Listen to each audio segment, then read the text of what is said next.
Fiule, dacă vei primi cuvintele mele, dacă vei păstra cu tine învățăturile mele, dacă vei lua aminte la înțelepciune și dacă îți vei pleca inima la pricepere, dacă vei cere înțelepciune și dacă te vei ruga pentru pricepere, dacă o vei căuta ca argintul și vei umbla după ea ca după o comoară, atunci vei înțelege frica de Domnul și vei găsi cunoștința lui Dumnezeu.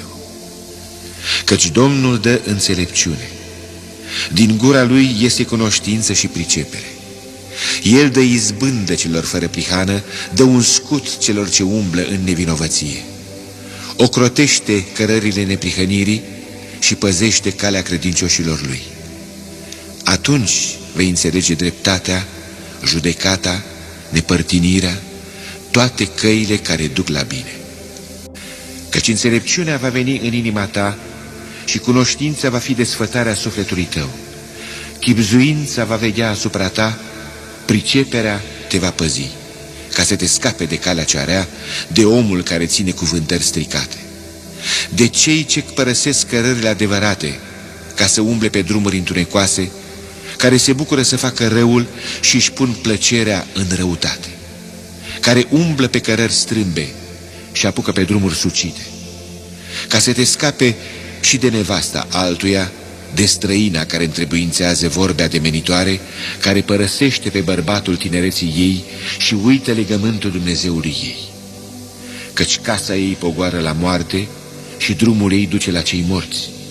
Niciunul care se duce la ea nu se mai întoarce și nu mai găsește cărările vieții. De aceea, tu să umbli pe calea oamenilor de bine și să ții cărările celor neprihăniți. Încrede-te în Domnul din toată inima ta și nu te bizui pe înțelepciunea ta. Recunoaște-L în toate căile tale și El îți va netezi cărările. Nu te socoti singur înțelept. Teme-te de Domnul și abate-te de la rău. Aceasta va aduce sănătate trupului tău și răcorire oaselor tale.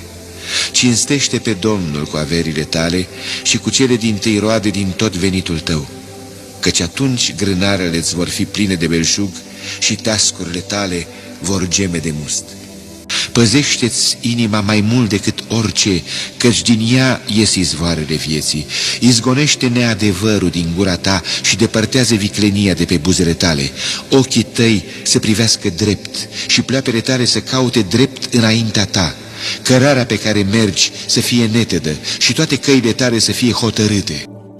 Căci înțelepciunea prețuiește mai mult decât mărgăritarele și niciun lucru de preț nu se poate asemui cu ea. Eu, înțelepciunea, am ca locuință mintea și pot născoci cele mai chibzuite planuri. Frica de Domnul este urârea răului. Trufia și mândria, purtarea rea și gura mincinoasă, iată ce urăsc eu.